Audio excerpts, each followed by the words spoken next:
Kemudian penjara jasmani dan penjara rohani itu sangat susah.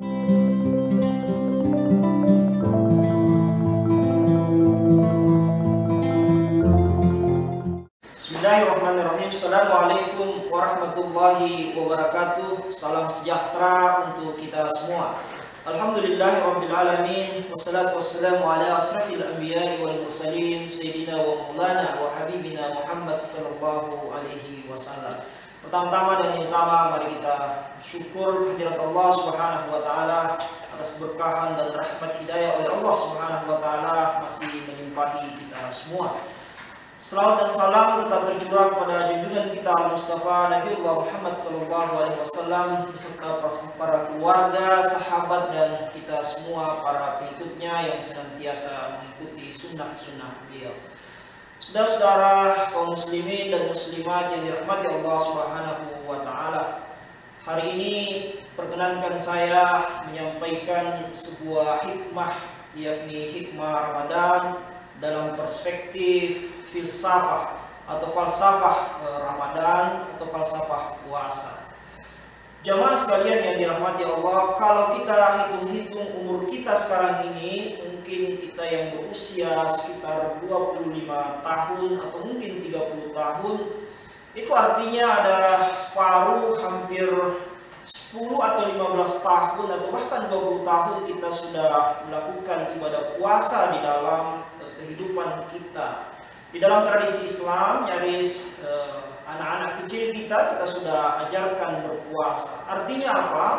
Nyaris seluruh kehidupan kita ini setiap tahunnya pasti akan bertemu dengan bulan puasa dan pasti akan menjalankan ibadah puasa Ramadan. Tetapi pertanyaannya adalah sejauh mana puasa kita ini bisa secara eksistensial itu berpengaruh terhadap perkembangan pribadi kita sebagai seorang muslim dan tentu sebagai seorang hamba Allah. Ada sebuah artikel yang ditulis oleh seorang peneliti, penelitiannya tentang Ramadan in Java, Joy and Jihad Fasting Ritual. Di dalam artikel ini menjelaskan bahwa ada dua komponen Ramadan dan bagi orang yang melaksanakan puasa yang secara langsung dirasakan. Yang pertama adalah soal kebahagiaan dan yang kedua soal jihad. Nah, dua kategori yang dibikin oleh Muller ini dalam meneliti masyarakat Jawa pada umumnya soal fenomena Ramadan yang begitu sangat ramai, menandakan bahwa ada upaya masyarakat kita ini tidak hanya sekedar menjalankan ibadah ritual, tetapi ada proses-proses kebahagiaan di dalamnya dan ada proses jihad di dalamnya. Nah, oleh karena itu tentu perlu kita melakukan refleksi secara kritis terhadap ibadah puasa yang kita lakukan.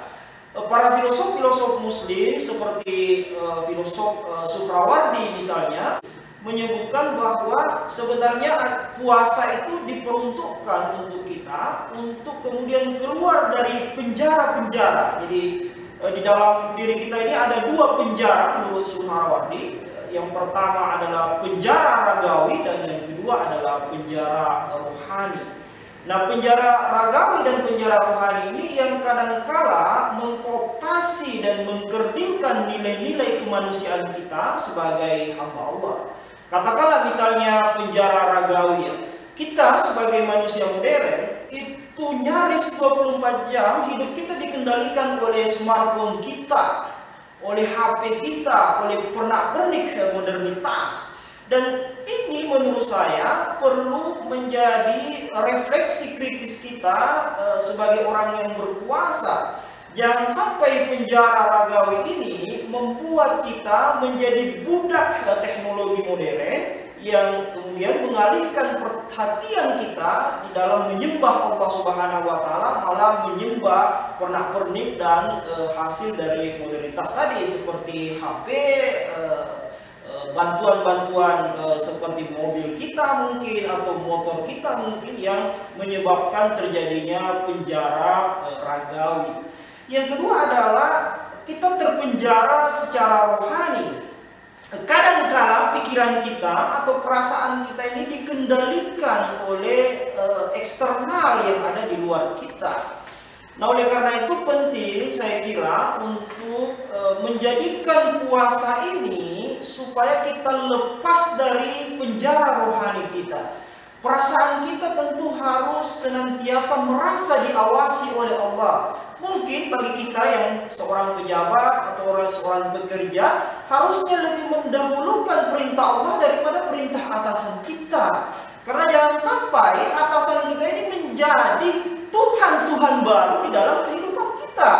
Nah, oleh karena itu saya kira tetap penting untuk mengedepankan aspek-aspek profesionalitas dalam bekerja, tapi jangan sampai seluruh rohani, aktivitas pikiran dan perasaan kita ini mengarah kepada objek selain daripada Tuhan atau Rabb kita, Allah Subhanahu wa Ta'ala.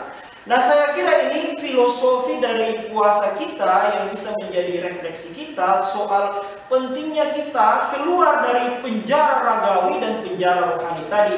Nah, itulah yang mungkin yang disebut oleh para ulama kita, tujuan dari puasa ini menjadi orang yang bertakwa. Bagi saya, bertakwa itu mudah, tapi keluar dari penjara tadi, penjara jasmani dan penjara rohani itu sangat susah. Meskipun kita mengklaim diri kita bertakwa, beriman, tetapi kita masih terpenjara dengan ragawi dan rohani kita, menurut saya puasa kita tidak berhasil.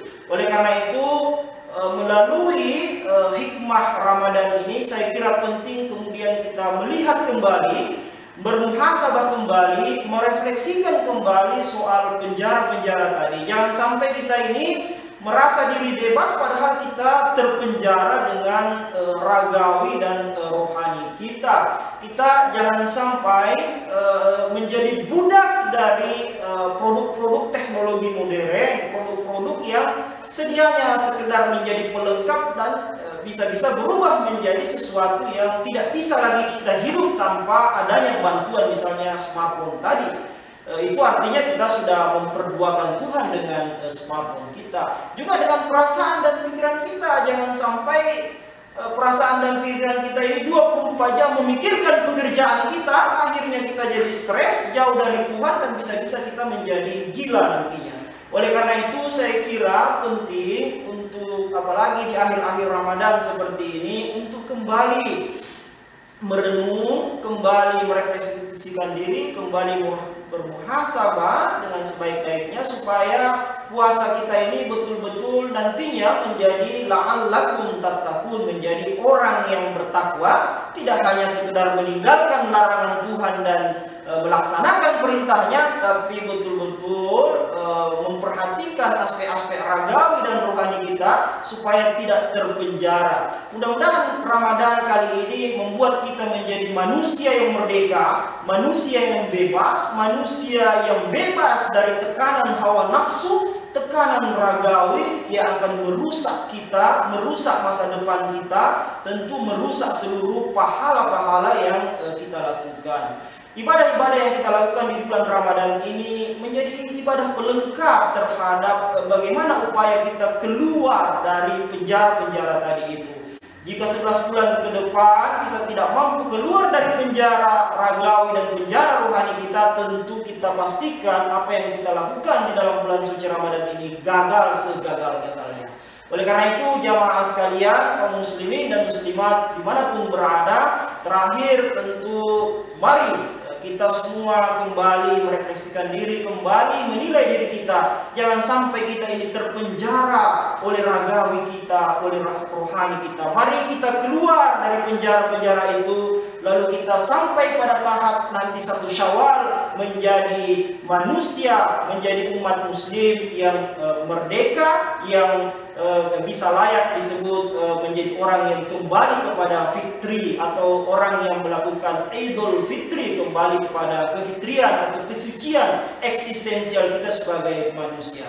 Saya kira ini yang menjadi refleksi kita. Mudah-mudahan ada manfaatnya untuk kita semua. Semoga kita diberi kesehatan dan kekuatan oleh Allah Subhanahu wa Ta'ala untuk bisa menjalankan puasa kita sampai pada akhirnya nanti di 1 Syawal, dan Allah Subhanahu wa taala berkenan memberi kita rahmat dan hidayah, memberi kita kesehatan, menjauhkan kita dari segala bala dan mara bahaya, dan mengeluarkan kita dari penjara-penjara rohani dan ragawi tadi.